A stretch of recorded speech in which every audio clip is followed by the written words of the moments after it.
અહીંયા મા બાપ ચાર આંસુએ રોતા હોય છે સાહેબ.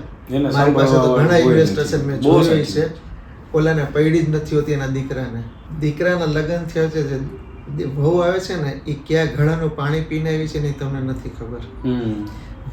બહુ જોશમાં કે બહુ પ્રેમ ઉભરે એટલે આપણે ફટાફટ દીકરી પુત્રના નામે બધું કરી દઈએ છીએ કે પુત્રના નામે બધું કરી દઈએ છીએ. પોતાના દીકરાને ખબર પડી ને કે ઓ બાપા પાસે 1 કરોડ રૂપિયા છે, સાહેબ હું બેટ લઈને કહું છું કે તમને કોઈ દીકરા દીકરી તમને મૂકીને નહીં જાય. શું કામ? એની નજર પેલા 1 કરોડ રૂપિયા ઉપર છે. કોઈ પણ યંગ કપલ છોકરા કરવા નથી માંગતું સાહેબ. 10 માંથી મારે 6 જણ એવા છે એ કે અમે લોકો છોકરા કરશું નહીં, અને જે કરે છે ને એ કદાચ 1 ચાઇલ્ડ કરે છે.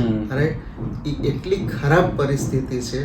15 વર્ષે 20 વર્ષે 30 વર્ષ સુધી પૈસા કમાણા હોય અને કોઈક આવી રીતે પૈસા લઈ જાય 2 કે 3 વર્ષમાં, તો સાહેબ કાપો તો લોહી નો નીકળે. તમારી નામની તમારી વસ્તુ છે એ કોઈના નામે ન કરતા.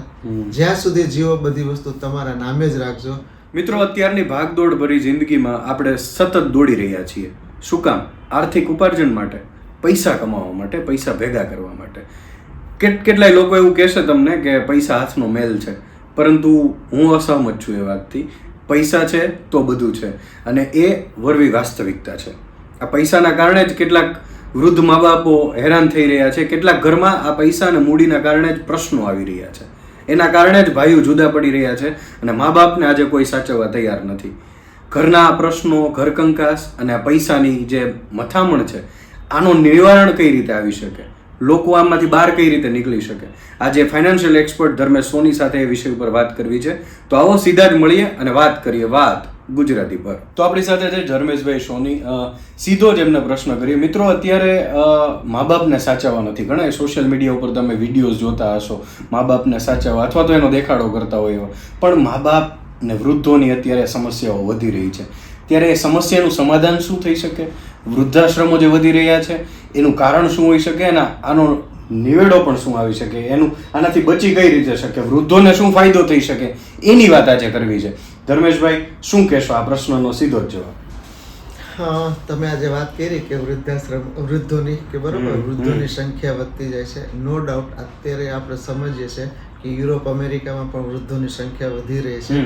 પણ ત્યાં શું હતું કે ત્યાં એ લોકોને ગવર્મેન્ટની સિક્યોરિટી મળતી હતી, પોલિસી એવી હતી કે ચાલતું હતું, કોઈને કઈ વાંધો આવતો નહોતો. અત્યારે પણ ગવર્મેન્ટને પણ તમે જોજો, યુરોપિયન આખી કન્ટ્રી, યુરોપિયન કંપનીઝ અને યુએસની બધી મોટા ભાગના જે બહારના એવા દેશો છે કે જે સિક્યોરિટી આપે છે પેન્શન વૃદ્ધોને, બરોબર, એ બધાની હાલત દયનીય છે.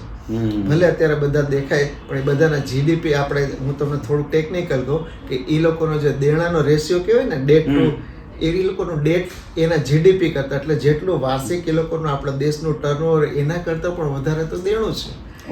એ 100% પણ વધારે છે બધા યુરોપિયન કન્ટ્રીનું. તો એની સામે ઇન્ડિયા એક એવી કન્ટ્રી છે કે એનું દેણું ખાલી મારા ખ્યાલથી મેં ફિગર જરાક જોયા હતા તો લગભગ 80 ની આજુબાજુ છે. એટલે કે આપણા ઉપર 100 રૂપિયા આપણે પ્રોડક્શન કરીએ છીએ અને દેણું ખાલી 80 રૂપિયાનું છે. જે બીજી જગ્યાએ 100 નું પ્રોડક્શન છે અને દેણું 140, 50, 60, 70, 80, કોકનું તો 200 સુધી પહોંચી ગયું છે. તો શું કામ? કે આ પૈસા આવી રીતે જાય છે પણ એમાં કઈ પ્રોડક્ટિવિટી હોતી નથી. એ પ્રશ્ન હવે ધીરે ધીરે અહીંયા આવી રહ્યો છે.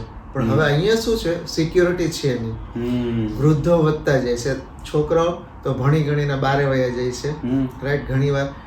ઘણીવાર એવું હોય છે કે છોકરાઓ કમાતા હોય છે પણ એ બીજા શહેરમાં હોય છે, મા બાપ બીજા શહેરમાં, એ બીજા શહેરમાં, એ શહેરમાં વળી એનું પોતાનું પણ એક એક્સપેન્સ રેશિયો ને બધું એક્સપેન્સ ને બધું વધતું જાય છે. તો મા બાપને પૈસા મોકલી નથી શકતો. અમુક સમજો એની આર્થિક પરિસ્થિતિ એટલી પણ નથી હોતી કે મા બાપને પણ પૈસા મોકલીને પોતાનું પણ ચલાવે.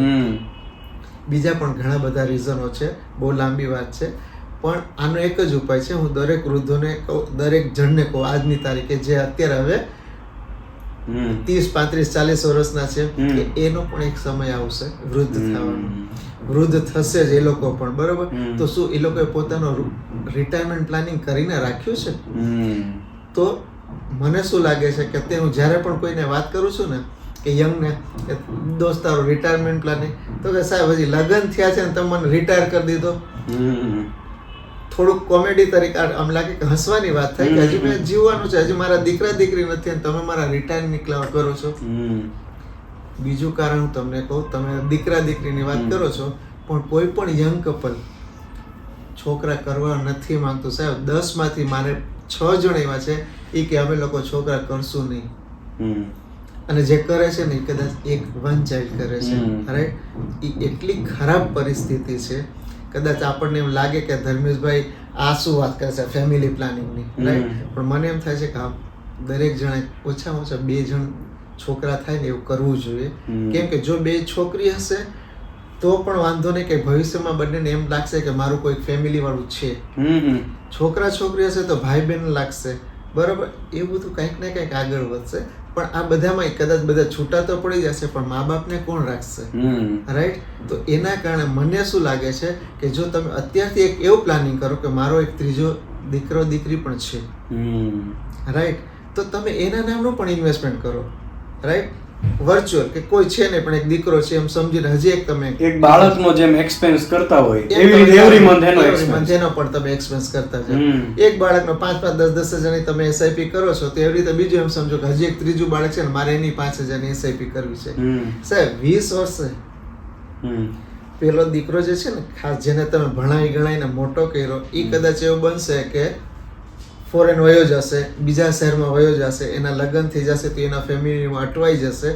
જો બીજી જગ્યાએ જશે તો બરાબર, તમારી સાથે હશે તો વેલ એન્ડ ગુડ, તો તમને બીજી તકલીફ શું પડશે? જો એ તમારી સાથે રહેશે તો ખર્ચા એટલા બધા વધી ગયા છે કે કદાચ એવું બને કે એને એમ થાય કે હવે અમારા વૃદ્ધ મા બાપ મારા માટે બહુ બોજરૂપ છે, બરાબર.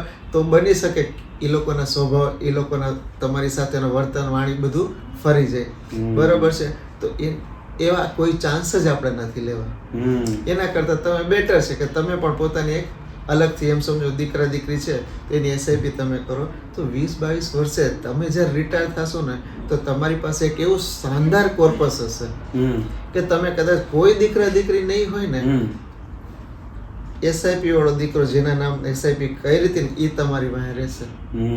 એના તમને દર વર્ષે દર મહિને તમારે જે એમાઉન્ટ જોઈએ છે ને એ તમને આરામથી મળશે. હાથમાં તમારે એક મોટી એમાઉન્ટ પણ હશે, દર મહિને તમને પૈસા પણ મળશે. અને એક બીજી વસ્તુ, જો તમારા રિયલ દીકરાને ખબર પડી ને, રિયલ તો શું, પોતાના દીકરાને ખબર પડી ને કે ઓ બાપા પાસે 1 કરોડ રૂપિયા છે, સાહેબ હું બેટ લઈને કહું છું કે તમને કોઈ દીકરા દીકરી તમને મૂકીને નહીં જાય. શું કામ? એની નજર પેલા 1 કરોડ રૂપિયા ઉપર છે. એ તમને સાચવશે જ, તમારે કાંઈ નથી કરવાનું. ખાલી એક એક્સ્ટ્રા 5,000 અલગથી તમે એસઆઈપી કરી દો. 10,000 જેવી તમારી સગવડતા હોય કે જેવું તમારી જીવનનું સ્ટેટસ હોય એવી રીતે તમે એસઆઈપી અલગથી કરતા જાઓ. તમારી પાસે 2 વસ્તુ થશે, છોકરા છોકરી મૂકીને નહીં જાય, કારણ એની નજર તમારા 1-1.5 કરોડ રૂપિયા પર છે. માફ કરજો આજના યંગ જનરેશનને હું તમને કહું છું, પણ અત્યારનો જે સમયગાળો એવો થઈ ગયો છે, એ લોકોનો વાંક હું સાવ નથી કહેતો, પણ મોંઘવારી એટલી વધી ગઈ છે, દેખાદેખી એટલી વધી ગઈ છે ને કે દરેક માણસને એમ થાય છે કે ના હું કોઈથી પાછળ ન હોવું જોઈએ, પછી ગમે એ હદે જઈ શકે છે. રાઈટ. આજે ફોરેન જવાવાળા કોઈ એમ નથી વિચારતા કે મારા મા બાપ મને મોકલી તો દીધો, બરાબર, ત્યાં જઈને પછી ત્યાંનો થઈ રહે છે, પછી એનો પોતાનો કર્તવ્ય શું છે ને એ ભૂલી જાય છે. બહુ સાચી વાત છે. અહીંયા મા બાપ 4 આંસુએ રોતા હોય છે. સાહેબ મારી પાસે તો ઘણા ઇન્વેસ્ટર છે, મેં જોયું છે, ઓલાને પૈડી જ નથી હોતી એના દીકરાને, તો એ પોતાના કર્તવ્ય ભૂલી ગયો. મા બાપને તમે યાદ દેવડો છો કે તમારો કર્તવ્ય છે, એને પેટે પાટા બાંધીને ભણાવ્યા વિદેશ મોકલ્યા. હા, એના માટે તમે તો કી કાંઈ કરી નથી છૂટતો, કાં તો કે પપ્પા મારે અહીંયા ખૂબ બધું ટેન્શન છે, નથી મેળ પડતું, ઘણા બધા બાને એના પાસે પણ છે. અલ્ટિમેટલી શું થાય છે, તમારા માટે મોટા મોટા વૃદ્ધાશ્રમ પછી બનવાના આપણે શરૂ થઈ જાય છે. જે આમ જોવા જાય તો જે સેવા કરે છે એનામાં હું ધન્યવાદ દઉં છું, પણ અધર વે રાઉન્ડ તમે લ્યો તો આ આપણા સમાજ માટે એક બહુ મોટી કલંક, કાળો ટીકો કહેવાય કે તમારા મા બાપ કોઈ દુનિયાના બીજા જણ પૈસા આપે ને એના ઉપર નભે છે. એ આપણા માટે જે છે ને બહુ ગુજરાત લેવલે કદાચ કરતો બહુ કરુણ અને ગંભીર વાત છે. એમાં ગર્વ લેવા જેવી વાત નથી. ગર્વ તો ઓને લેવાનો છે કે જેણે આ સેવા આપે છે. એટલે એને તો હું સતત નમન કરું છું કે બીજાના મા બાપની પોતાના સમજીને સેવાભાવી કાર્ય કરે છે, બરોબર છે, પણ આ ગર્વ લેવા જેવી એ વાત છે. પણ આપણે બહુ મોટી દીકરા દીકરી તરીકે આપણા માટે બહુ મોટું કાળ ટીલા જેવી વસ્તુ છે કે કોઈ દી આવું કરાય નહીં.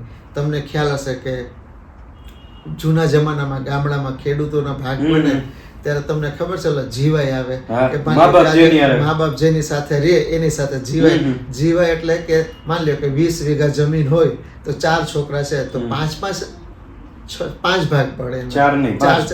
એક હા, મા બાપનો. એક મા બાપનો. હમ. પછી મા બાપનો જે ભાગ હોય ને એ જે છોકરા સાથે રહેતો રહેતા હોય હોય, ને ઈ એને વાવે મળે. ને એને મળે. એ વાવે ને એને મળે, બરોબર. તો હવે એ જીવાયનો જે મા બાપનો ભાગ છે તો તમે પણ અહીંયા SIP તરીકે તમારો ભાગ રાડી નાખો. જીવાય છે તમારી. તો આરામથી તમારો એ જીવાય થઈ ગયું કરીને. વાહ. તો આવી રીતે જો તમે કરશો ને તો ક્યારે પણ આપણે વૃદ્ધાશ્રમમાં જવાનો વારો નહીં આવે, કોઈના પણ આશ્રિત રહેવાનો વારો નહીં આવે, અને આપણી પોતાની એક માન સન્માન પણ જળવાઈ રહેશે. તો આજના હું નવયુવકોને કહું છું કે જે 25, 30, 35 વર્ષના છે ને, હજી પણ સમય છે. રિટાયરમેન્ટનું એક સારું સોલિડ પ્લાનિંગ કરી નાખો. અને બીજું સેવિંગ અત્યારથી કરી દો. અને કદાચ તમે એને કોઈ પણ રીતે લ્યો, બધાના નજર અલગ અલગ હોય છે, પણ હું એમ જ કહીશ કે ભલે તમારા દીકરા દીકરી છે, તમને ઉપર સંપૂર્ણ વિશ્વાસ છે, પણ દીકરાના લગ્ન થયા છે, જે વહુ આવે છે ને એ ક્યાં ઘડાનું પાણી પીને આવી છે ને એ તમને નથી ખબર. બહુ જોશમાં કે બહુ પ્રેમ ઉભરે એટલે આપણે ફટાફટ દીકરી પુત્રવધુના નામે બધું કરી દઈએ છીએ કે પુત્રના નામે બધું કરી દઈએ છીએ. એ તો છે જ, એ ભૂલ ક્યારેય કરતા નહીં. મારી પાસે આવા અનેક દાખલા છે કે બરોબર 6, 8, 10 વર્ષે પણ છૂટાછેડા થયા છે. પુત્રવધુ ઘણું બધું લઈને વહી જાય છે, અને ઘણી વાર પુત્ર વયો જાય છે ત્યારે પુત્રવધુ વળી પોતાના કંઈક નવા જ રૂપ દેખાડે છે. કોઈ પણ જાતના ક્યાંય પણ ભાવાવેશમાં આવી અને તમારે નામની તમારી વસ્તુ છે એ કોઈના નામે ન કરતા. જ્યાં સુધી જીવો બધી વસ્તુ તમારા નામે જ રાખજો, તો તમે છે ને માનભેર સન્માનભેર જીવી શકશો. નહીં તો 100% વસ્તુ છે કે જે રીતે જમાનો વધે, અત્યારે જે જમાનો વધે છે, માણસોની મેન્ટાલિટી ચેન્જ થાય છે, વિચારસરણી બદલે છે, તો ખરાબ હાલત થતા એટલે આપણા સભ્ય સમાજની જે છે ને હવે ધીરે ધીરે રીતિ રિવાજ બધા ઘણા બદલાતા જાય છે, બધાની માનસિકતા બદલાતી જાય છે. તો ન કરે નારાયણ, ને ક્યારેક તમારી સાથે આવું થશે તો તમારા પાસે કોઈ પણ નહીં હોય. તો કૃપા કરી તમે એટલી જ વિનંતી, તમે એક નવી પોતાના માટે રિટાયરમેન્ટનો પ્લાનિંગ બનાવો, અને જ્યાં સુધી તમે છો એને તમારા માટે જ રાખો. કોઈને પણ ભાવવેશમાં આવીને દેવાની તૈયારી રાખતા નહીં. ખૂબ નગ્ન વાસ્તવિકતા જે તમે કીધી, સાચી વાત એ આપણે સમાજમાં આસપાસ જોઈએ છીએ. તમે વાત કરી કે રિટાયરમેન્ટનું એડવાન્સમાં પ્લાનિંગ કરવાનું છે, એની દિશામાં વિચારવાનું છે, પણ અમુક એવા સિનિયર લોકો હશે કે જે હમણાં જ રિટાયર થયા છે અથવા તો થવાના છે, તો એણે હવે આ લેટ એના માટે કહેવાય કે અત્યારે એ આયોજન કરી શકે કંઈ? હવે જો લેટ તો આમ જેવા કે ને કે કોઈ પણ સારા કામ માટે ક્યારે પણ મોડું હોતું જ નથી.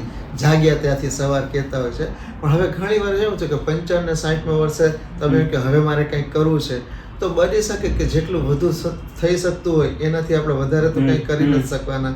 કે એનું કોઈક સેવિંગ હોય કે એને કેવી રીતે કામે લગાડવું, ક્યાં કામે લગાડવું, ક્યાં ઇન્વેસ્ટમેન્ટ કરવા, એ બહુ મહત્વનું છે. એનું જો પ્લાનિંગ થઈ શકતું હોય એના માટે પણ રસ્તો છે.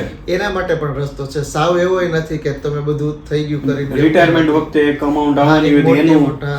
આજે જ એકચ્યુઅલી તમે વાત કરો છો, પણ આજે સવારે જ મારી પાસે આવ્યું છે આવી રીતે રિટાયરમેન્ટ પ્લાનિંગનું. તો લગભગ એના પાસે 1 CR આવેલા, 1 કરોડ આવેલા છે રિટાયરમેન્ટના. તમે માનશો નહીં, જો કોઈ બીજો ધંધાર્થી હોય ને તો એને એમ જ કહી દે કે ચાલો બધું મ્યુચ્યુઅલ ફંડમાં નાખી દે, કાંઈ વાંધો નહીં. મેં સૌથી પહેલાં તો એને 45 લાખ રૂપિયાની 45 લાખ રૂપિયાનો મેં એને FD કરાવી દીધી છે. નો ડાઉટ બધાને કદાચ એવું લાગશે શું છે, પણ આજે 60 વર્ષના જણને મારે ટોટલી રિસ્ક ઉપર ન લઈ જવાનું હોય, રાઈટ. તો 45 લાખની FD મેં અલગ અલગ રીતે કંઈક ટેકનિકલી છે એ બધું એવી રીતે કરાયું, તો શું છે કે એને બેઠી ઇન્કમ તો થઈ જાય દર મહિનાની. બાકીના જે પૈસા જે છે એ મેં વરી એવી જગ્યાએ રાખી દીધા છે જે સેફ હોય. FD કરતા સેજ વધુ રિટર્ન મળે, પણ સાવ ઇક્વિટી અને મ્યુચ્યુઅલ ફંડ કરતા સેફ હોય. બધું બેલેન્સ કર્યું, બધું એવું સરસ બેલેન્સ કરીને દીધું તો એ રાજી થતા ગયા. અને સૌથી મોટી વસ્તુ, ઉભા એ લોકોએ મારી પાસે એકાઉન્ટ ખોલાવ્યું છે સાહેબ. ઓહો, બરોબર. આજની સવારની જ વાત છે કરીને. એટલે એ જ વિશ્વસનીયતા છે ને તમારા ઉપર. આજે વિશ્વસનીયતા વાત કરું તો તમને ખ્યાલ હોય તો આજે હું તમને એક જાણકારી આપું કે આજે જ મારે 400 કરોડની એસેટ અંડર મેનેજમેન્ટ ક્રોસ થયું છે. તો આ એક મારી વિશ્વસનીયતા અથવા મારા જે હું બધાને પ્લાનિંગ કરીને આપું છું એ કદાચ એનો જ બહુ મોટી રકમ છે, 400 કરોડ મેનેજ કરવા એ. તો એ દરેક જણ પાસે હોતી નથી કરીને. અને મારે ગર્વ જેવા લેવા જેવી એટલા માટે છે કે હું જ્યારે રાજકોટ આવ્યો 2004માં ત્યારે મારી પાસે 1 રૂપિયાનો પોર્ટફોલિયો નહોતો. ઓહો. અને મારા જેવા ઓલરેડી રાજકોટમાં 200-500 હતા જ ત્યારે. આજે મારા જેવા રાજકોટમાં 1500-2000 જણ હશે, કદાચ એનાથી વધારે પણ હોઈ શકે. તો એ તો બધા રાજકોટમાં જ બોર્ન એન્ડ બ્રોટ અપ થયા હતા, રાજકોટમાં એ લોકોનું નેટવર્ક છે, રાજકોટમાં જ બધા છે. તો મારું કેમ 400 કરોડ થયું? અને તમારું તો વિસ્તરેલું છે, ખાલી રાજકોટ સૌરાષ્ટ્ર પૂરતું નથી. રાજકોટ સૌરાષ્ટ્ર પૂરતું નથી, ભગવાન દયાથી બધી જગ્યાએથી. જ્યાં મારી એકવાર વાત થાય છે ને, તો કદાચ કન્વર્શન રેશિયોની વાત કરું તો 5 માંથી 4 જણ મારી પાસે આવે છે. આજની તારીખમાં તમે સમજી શકો છો કે ફ્રોડ એટલા બધા વધી ગયા છે કે કોઈ એકબીજા ઉપર વિશ્વાસ જ નથી કરતું. ગુજરાતમાં ઇવન અત્યારે ચર્ચાનો વિષય છે મોટું ફ્રોડ, મોટી માતબર રકમ, પૈસા ડબલ થઈ જાય તમારા, કે આટલું વ્યાજ મળે તમને. એના વિશે હું આવવાનો જ હતો, પણ અત્યારે જ પૂછી લઉં. તો આ બાબતે લોકોએ શું ધ્યાન રાખવું જોઈએ? એકચ્યુઅલી જો એકના ડબલ છે ને આજની તારીખે કોઈ દિવસ ક્યાંય થતા નથી. કોવિડમાં જેણે ઇન્વેસ્ટમેન્ટ કરેલું હતું સારા માર્કેટ, શેર માર્કેટમાં, તો એ બધાના 2 ગણા પૈસા થયા 2 વર્ષમાં. એની ના નથી, પણ એ ડઝન્ટ મીન કે તમને દર 2 વર્ષે પૈસા 2 ગણા 3 ગણા થશે.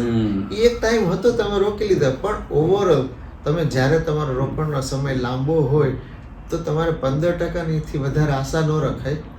એ તમારા માટે એક રિઝનેબલ છે. અને તમે ઇન્વેસ્ટ કરતા જાઓ, વધુ રિટર્ન મળે તો એ વેલ એન્ડ ગુડ, તમારું જ છે. પણ ઓલા ધર્મેશભાઈ કીધું 2 ના 4 ગણા ચાલો આવીને પૈસા દઈ દો, તો એવી ભૂલ ધર્મેશભાઈ કહે ને તો કોઈ દી ન કરતા. વાહ, બહુ સાચી સલાહ. 15% થી વધારે તમારે મારી પાસે આશા નહીં રાખવાની. અને જો થાશે તો એકચ્યુઅલી તમારા જ પૈસા છે, મારા નથી. રાઈટ, હું એમાંથી ભાગ નથી પડાવવાનો. તો વેલ એન્ડ ગુડ, તો ભગવાનની દયા તમારા ઉપર. મારે તો 15% સુધીનું જ હતું, બાકીના ઉપર તો એ ભગવાનની દયા. હું એમ નથી કહતો મારી એક્સપર્ટીઝ, ચાલો જાઓ, હું ત્યાં સુધી કહેવા તૈયાર છું. શું કામ કે માણસો ખાલી પ્રિકોશન લે. તમારો સારો બેલેન્સ બનેલો હશે, પોર્ટફોલિયો સારો હશે તો સારું રિટર્ન મળશે.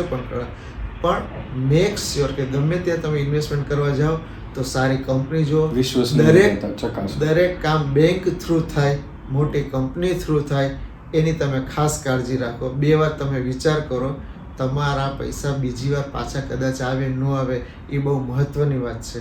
આજે તમે 15 વર્ષે, 20 વર્ષે, 30 વર્ષ સુધી પૈસા કમાણા હોય અને કોઈક આવી રીતે પૈસા લઈ જાય 2 કે 3 વર્ષમાં, તો સાહેબ કાપો તો લોહી ન નીકળે. હવે તમારા પાસે બીજા 20 વર્ષ નથી કે તમે બીજી મોટી રકમ ભેગી કરી શકો. તો મેક શ્યોર બહુ મોટા કોઈ આવા 2 ગણા 4 ગણામાં આવું નહીં. બરોબર, પ્રોપરલી વિચારી જોઈ સમજીને તમે ઇન્વેસ્ટમેન્ટ કરો તો એ વધારે સારું છે. જ્યાં જતા હોય, જેની સાથે ઇન્વેસ્ટમેન્ટ કરતા હોય એની ઓફિસે જાઓ, એને ચકાસો, એને જુઓ, પછી કરો. આજે તમે સાહેબ કપડાં લેવા જાઓ છો તો 4 કપડાં 5 કપડાં જોશો ને ત્યારે એક ટી-શર્ટ લ્યો છો. મોબાઈલનું 150 રૂપિયાનું કવર લેવા જાઓ તો 150 કવર જોશો ને ત્યારે તમે 2 કવર લ્યો છો. પણ અહીંયા તમે આરામથી આ કરી દેશો. તો મેક શ્યોર કે તમે બધું ચકાસી જોઈ કરીને પછી ઇન્વેસ્ટમેન્ટ કરો. મિત્રો, ધર્મેશભાઈને મળવું હોય, એમની ટીમનો સંપર્ક કરવો હોય તો સ્ક્રીન ઉપર નંબર આવી રહ્યા છે, એમાં તમે કોલ કરી એમની અપોઇન્ટમેન્ટ બુક કરી શકો છો, એમની સાથે વાત કરી શકો છો અને એમનું માર્ગદર્શન મેળવી શકો છો. આવી જ કંઈક વાતો સાથે ફરી મળીશું અને વાત કરીશું વાત ગુજરાતી પર.